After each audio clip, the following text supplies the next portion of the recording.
Hey everyone, welcome back to Life After Work. I'm Solomon. We're going to be talking USS New Jersey. I'd like to start off by suggesting to everyone that you go over and look at Gary Brinker's channel. He just had a really good video that brought up some questions about paint and other things, but paint in particular, and how most of us in the modeling community don't really explain enough on our YouTube channels about paint.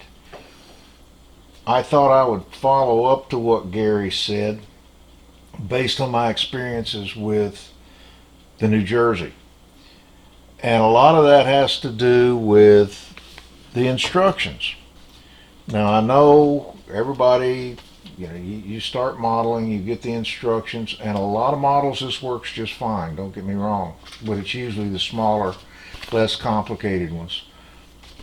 If you were to, for instance with the New Jersey, follow these instructions, and I should have got these back in the proper order before I started running my mouth, because I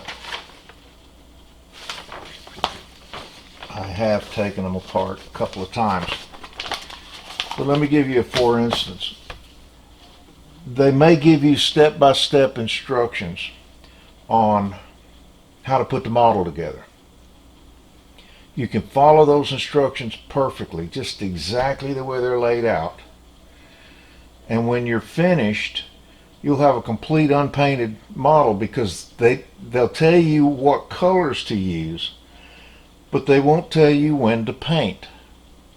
Now, people that have been modeling for a while, we tend to start at step one and read all the way back to the end. In this case, with the New Jersey, it's 94 steps. And we look at the way they put it together and we think about how we need to paint it. Because if you're not thinking about that as you build, you're going to make a lot of extra work for yourself in the long run. You add to that with the New Jersey that this comes with the entire upgrade kit that was an add-on. It wasn't part of the original kit. Then they don't tell you in these instructions at what step you need to take a look at the upgrade instructions. So you have to go through all 94 steps here, reading them. Don't do them, just read them. Look at how this model's supposed to go together, then go to your upgrade kit and go back and make notes on the steps where you have to go look at the upgrades. Now that's a lot of preliminary work.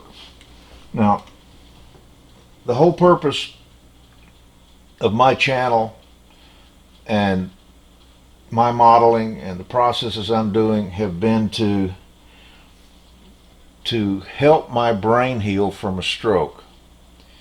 And that's why it's taken me so long to get very far with this model. I'm much better now. I just had another brain scan on Monday, the 22nd of May, 2 days after my birthday, and I'll find out the results next week. But I have been improving.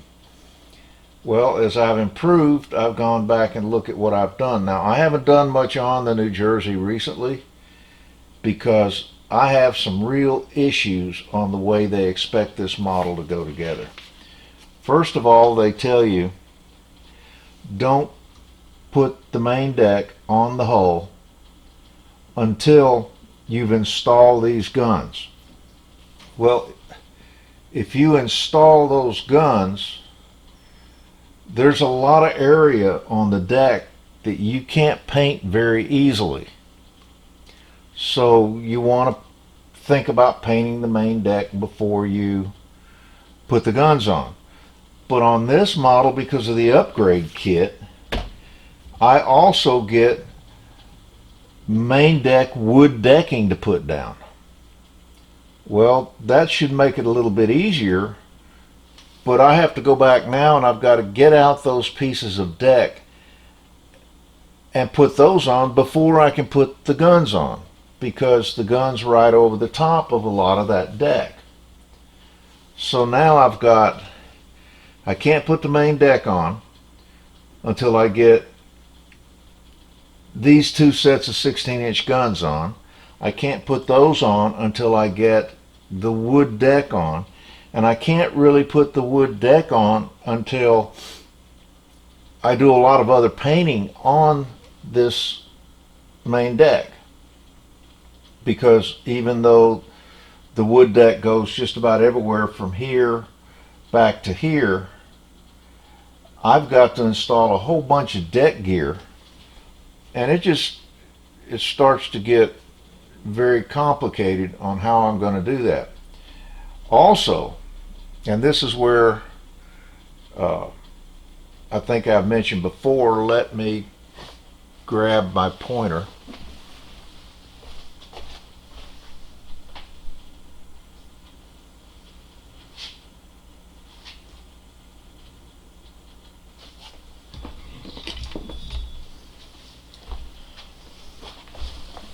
Seems like every time I want or need my pointer, I can't find it. I'll get the big one. If you're looking, you can see this gap right along the bottom of the 01 level. Now this, technically, if you go by the instructions, isn't supposed to be installed until way downstream. And let me check. Let's just not be too general about this. Let's take a little time so you'll understand the issues.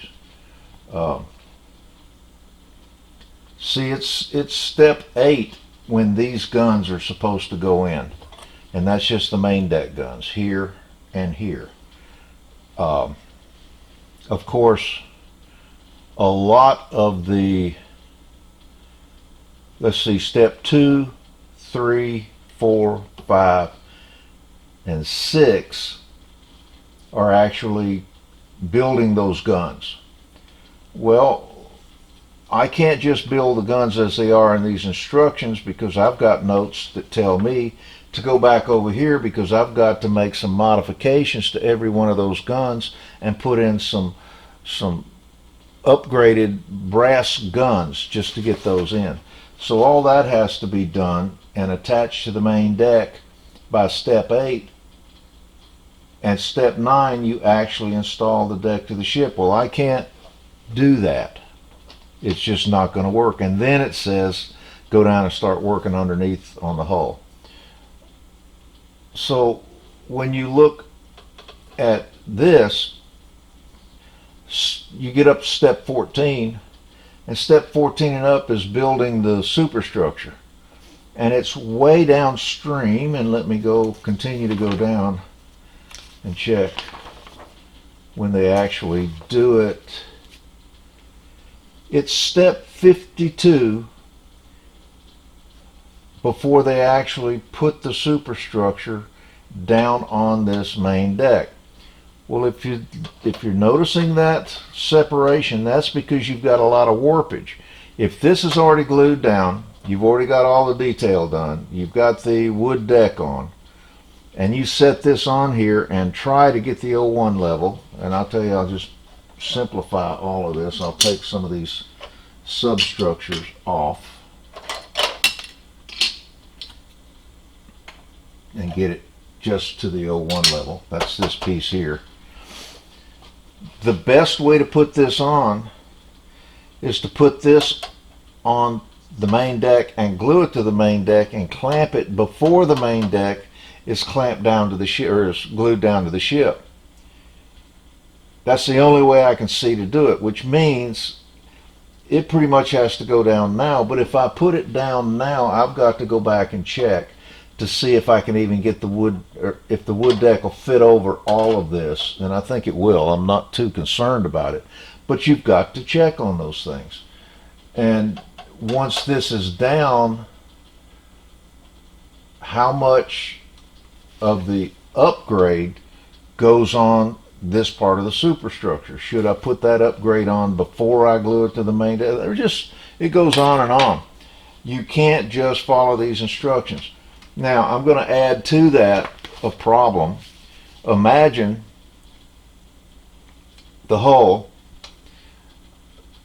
I get everything finished that I need to finish on the hull, and I've gone over previous problems with this particular model. But if I get the hull finished, I want to paint it. I've got a water line going through here. I need to paint one color below the water line. And I'm going to hand paint a lot of the parts underneath here that are black. I've got to put a black band around it, and then I put a gray on the top. So I'm going to want to do that, because that's a lot of paint to spray, before I put the main deck on, because the main deck will have the guns and the O1 level and all the other detail, and I don't want to do that much masking. So, having said all of that, you get to step 94. That's the very last step after the ship is completely built and assumed by me to be fully painted, because I'm not going to get to the very end of this build and then go back and try to paint everything. That isn't going to work, because you can't get up under some of these other levels that come in here. You've got to spray them separate, and you should spray them separate. So they come in and they have, and I'll put it over on this camera, they put the part that I showed you last time that I kind of got stuck on, and that's these little tiny pieces right here that go on both starboard and port side, and they get glued to the side, port and starboard side of the ship. Very last thing. The ship's already painted. You can paint these in advance and then stick them on, but doesn't it make sense when you're working on the hull to go ahead and put those on and paint the whole hull at one time, because they're the same color? So that's something I had to work on. Well, then I got to those parts, and those parts are tiny. They're just a few millimeter long, a millimeter or less wide. They're very, very tiny, and they've got a sprue bubble, one of those little caved in parts, right in the center of every single one of them. Well, how do you fill those? They're so tiny. Let me get them and I'll show you.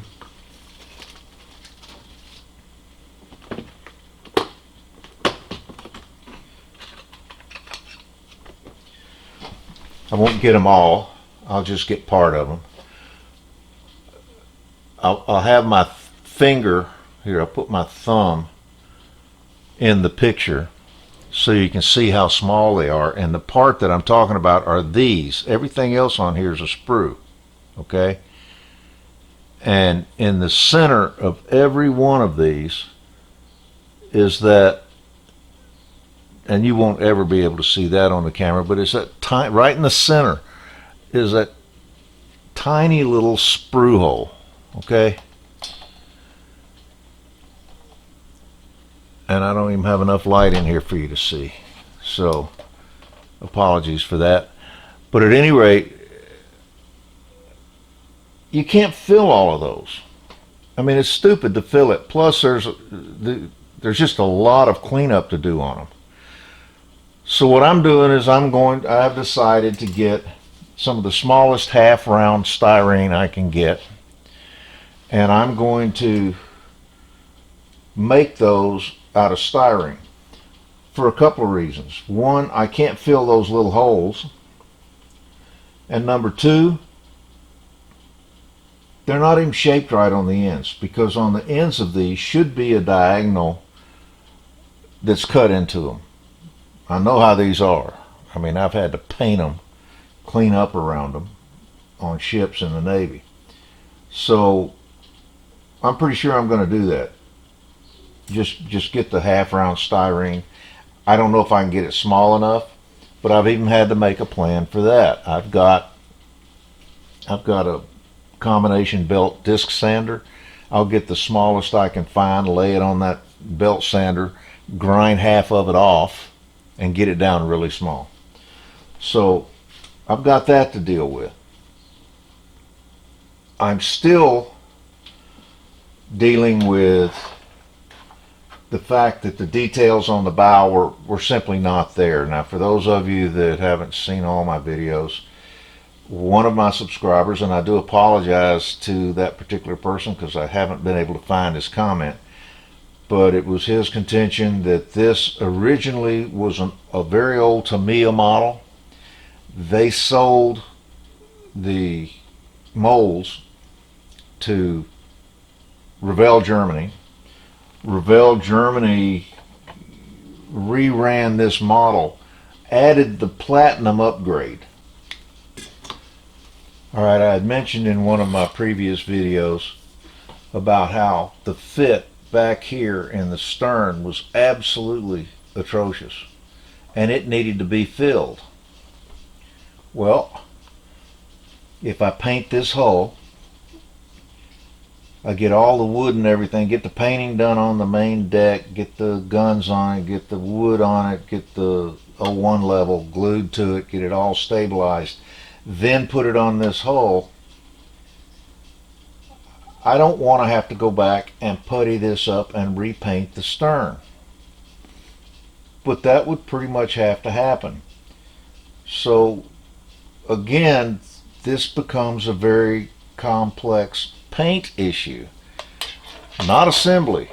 I could assemble this any way I want to assemble it and hit it with the airbrush. Matter of fact, I can do a lot of it with a rattle can. I can prime it with a rattle can.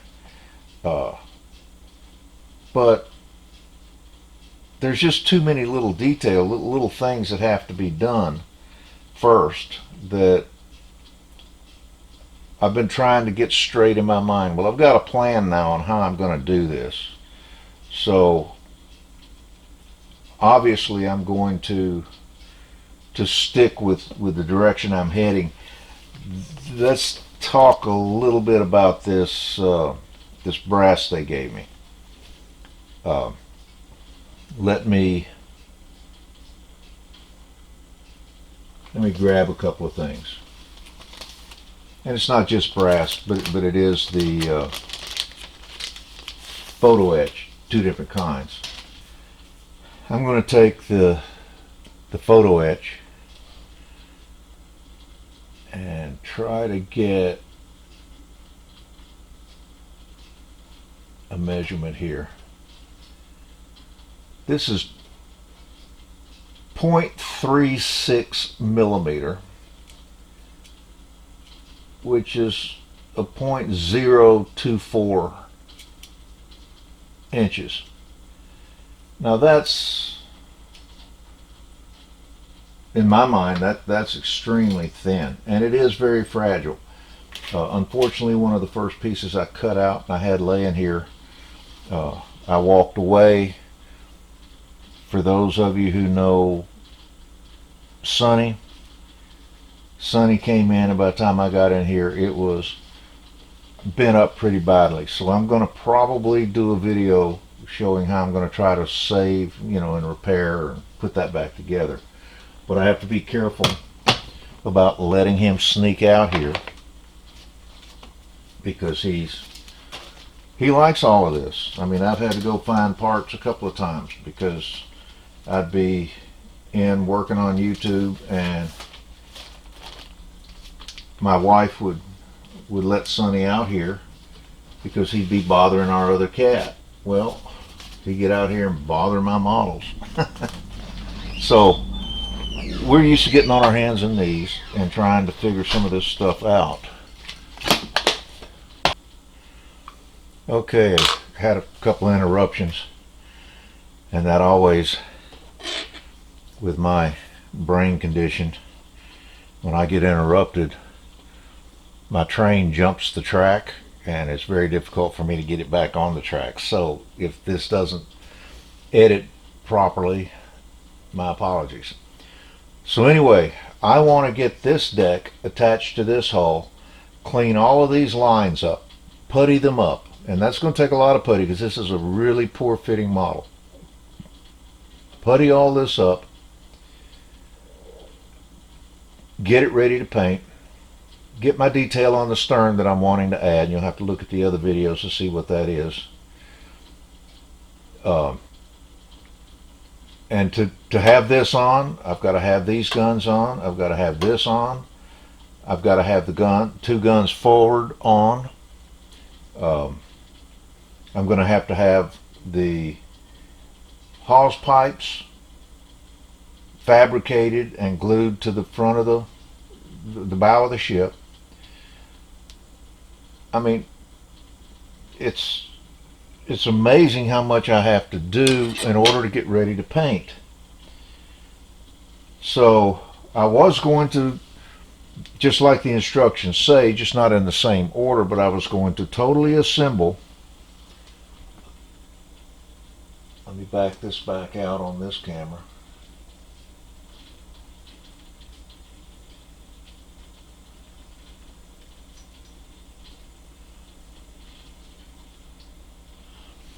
I was going to totally assemble the superstructure, put all the detailing on it, and paint it probably in 3 different pieces. I'm thinking I was going to assemble some of the upper levels, mid-level, or maybe just upper level and this level first, just get them all assembled, painted, then put them together. But now I obviously can't do that, so a lot of planning has to go into how you're going to paint as well as how you're going to build. And I'll be honest with you, people look at the build and they don't think about the paint, and I know that causes problems. Now, this whole conversation isn't designed for the highly experienced modeler. However, I've got to say that even guys that do a lot of modeling, and you're doing automobiles, tanks, the 124, 125 scale, 120 scale, 1/35 scale, there's a whole bunch of small scales. All those guys doing those small models, if you were to jump into a large model like this, then this information can probably be useful to you, because if you've not worked on a really big model before, you really have to use a completely different process. Totally different. So that's what I wanted to put out for this. Now let's talk a little bit about the glues. For those of you who do a lot of modeling, you have your preferred glues. I kind of follow a simple rule, and that rule is to use a glue compatible with what you're gluing. Makes sense, doesn't it? Except that sometimes you have to break that rule. First of all, if I'm gluing styrene to styrene, like most of what's going on here, I use a styrene glue. Just a typical styrene glue. If I'm putting on all of this brass or steel upgrade, all of the photo etch, the PE being the brass or steel going on to styrene, I use a CA glue. For guys that aren't familiar, that's cyanoacrylate, super glue. Super glue is a brand, cyanoacrylate is the chemical name, and CA is the abbreviation. So if you see those terms used, that's what they mean. But unlike materials, I put unlike materials together with CA glue, super glue. If it's wood to wood, I will always use a wood glue. I mean, it just makes sense. Wood glues hold better. If you think you'll ever have a problem with humidity, dampness, a leaky roof, whatever, you can get the waterproof wood glue and it will it'll hold up reasonably well. Don't expect it to be perfect though, because there are no perfect ones. Um, it has to do with the application. So in this case, with this model, using all of this upgrade material on the plastic, I have an alignment of CA glues. Now you've got different glues, and you can look, and if you look carefully, you might see notes on these things. And every hobby shop has this type of glue, but they have their own name on it. This happens to be Hobbytown. But you'll see the bottles are exactly alike, but with different names on them. Well, that's because you don't have 1,000 manufacturers in the world. You certainly have quite a few, but one manufacturer will put these glues with a lot of different names on the bottles. Labels are easy to print. Okay, but you'll see that they'll come with what'll say, like this one is 5 to 15 second.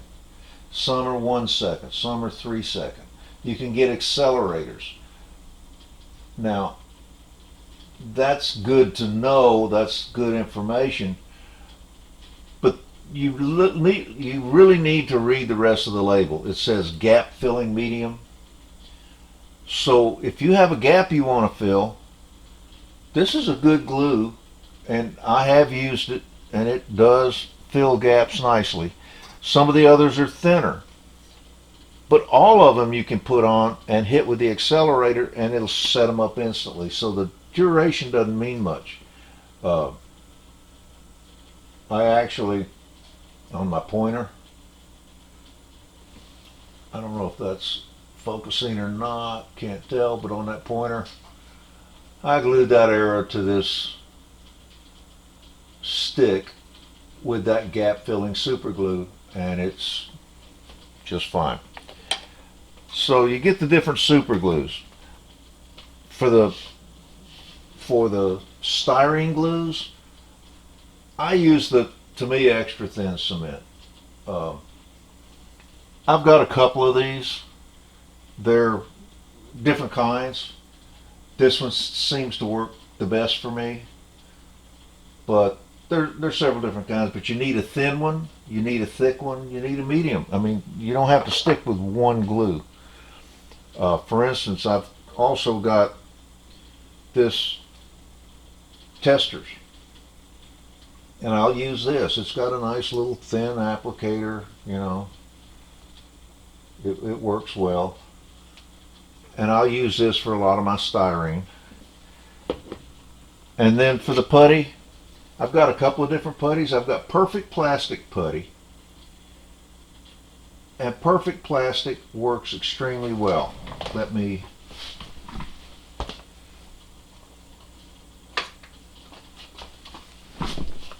Okay.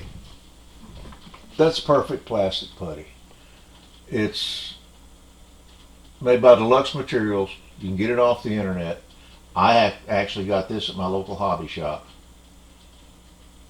and it works good. It's got a nice applicator as well. I also have just this plain white putty, and this is what I've used up to now, and it works just fine. It's a Squadron product, and Squadron has some good products. There are some YouTube channels out there that actually have used all of these different ones and have done a review of which ones work best for them. But basically what you come down to is what works best for you is the application, and does it work in that application. So regardless of what happens with this ship as far as paint goes, I'm going to have to get everything you see here plus the guns glued together to the hull, and the hull finished, and all of the putty work, and there's a lot of putty work because this is a really poor model, a lot of putty work to do, and that has to be done. And plus, on all the parts that are here, I have to have the upgrade pieces on it before I can even prime all of this. Then I'll go into painting the different colors of paint. So, the idea that you need to paint all the parts before you start is ludicrous, because you can't do it. It just won't happen. But then there's another question, and that is, it was when I do get ready to actually put the paint over the primer, how do I mask it off to get the different layers? Well, for those of you who have the Tamiya masking tape,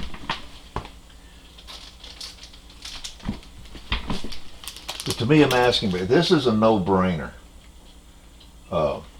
Why would you use this instead of just regular masking tape, the blue painter's tape, or whatever your local painter's tape is? This is much, much thinner. So along the edge that I'm going to mask off, I'll run the Tamiya, and then I'll grab the painter's tape and run that behind that edge over the Tamiya to get more coverage. Then when I take all of that off, it won't matter about the blue painter's tape, but when I pull the Tamiya off, I have a very, very low, thin line that you'll hardly even see. You really need to get the Tamiya, or the thinnest masking tape you can find. This happens to be 6mm wide. I've got some that are wider. I've got some that are 2 or 3 different widths. And we'll get into that more when I actually get to the point that I can do some painting. Also, I've got my airbrush, I've got rattle cans, I don't have a problem. There's an application for which one you want to use and where you want to use it. But there's also, you need to have brushes ready, because I'm going to have to hand paint some of this down here.